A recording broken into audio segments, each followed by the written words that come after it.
Hey, today we're going to take apart some phasers, and what I have here is an assortment of phasers, of some of the most common ones that we use. There are different types that are out there, but what we have here, I'll take apart this one first.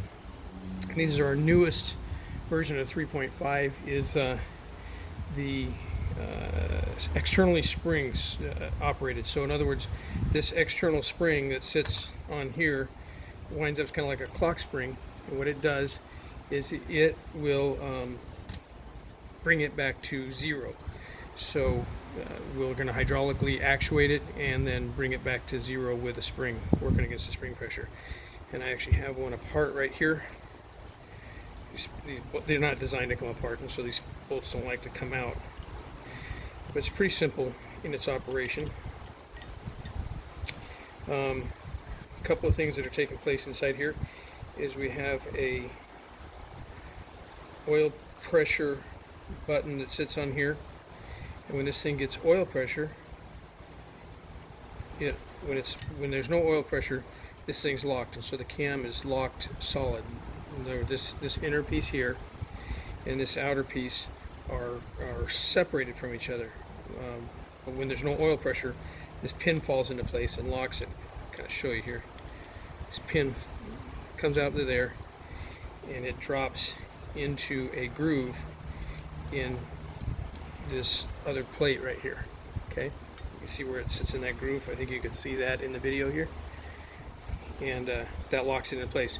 Then oil pressure, if you get oil pressure in here, the oil pressure comes in here, works against that, pushes it off, seats it up off of the plate here, and then it can move. So when it sits in here with oil pressure in it, this inner hub works separately from the outer hub. The outer hub has the chain on it. The inner hub is tightened to the camshaft, and so they can work independently of each other. And so what we're going to do is we're going to send oil pressure in here, and oil pressure is either going to work on this side of the it's going to work on this side of it and push it this way, or it's going to vent oil pressure in the spring. Remember, we have a spring on here. That spring pressure is going to bring it back to zero. So pressure is always going to be working against that spring. Okay, pretty simple design. Don't have a lot of problems with them, just some manufacturing issues and some rattles when they're cold and that kind of stuff that they have TSBs and stuff to fix, but other than that, it's pretty simple. This thing, just to kind of show you, we'll take it the rest of the way apart. These are just spring-loaded nylon wipers in here that help maintain the oil pressure, so it works evenly with pressure. You can see it's got a little spring on the back side of it right there that just helps keep that pushed out against the outer wall here. Okay, that's one type, external spring. Okay, then I have one here that is this is out of the earlier 3.5 that we took apart earlier. This thing has the same spring here, the same piston that holds it so that it won't move. When it's got oil pressure, it can move, and it does the exact same thing. However, this does not have a spring to bring it back to zero. Okay, it uses oil pressure on one side or oil pressure on the other to bring it back to zero. Okay, so it's always floating. No spring. There's no spring inside of this particular phaser.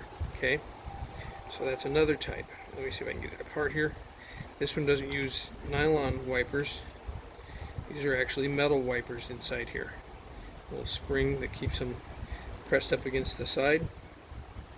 You can see in here, you can see all the holes in here for, this is where the cam bolts, this bolts to the camshaft itself, and then oil is brought into either side of the chamber here, one side or the other of the chamber, to move that camshaft back and forth.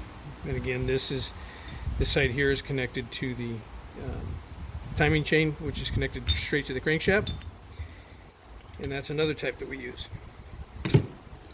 And a third type, and this one's Oh, let me get you the right one. This one, I couldn't get the other one apart.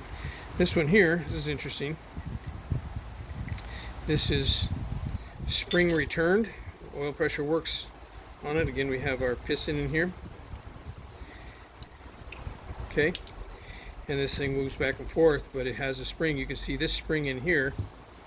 This spring returns it to 0. However, you can see one of the problems that we have with this, if you can see it pretty good in here, is that these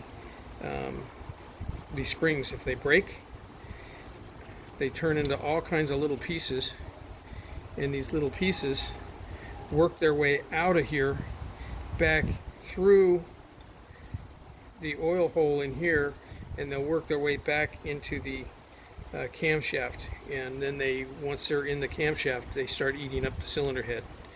And you can see this just, you know, you get eaten. This thing's got metal just been eaten alive. This one here, when it went bad, it took out the cylinder head. We had to put a new cylinder head in it.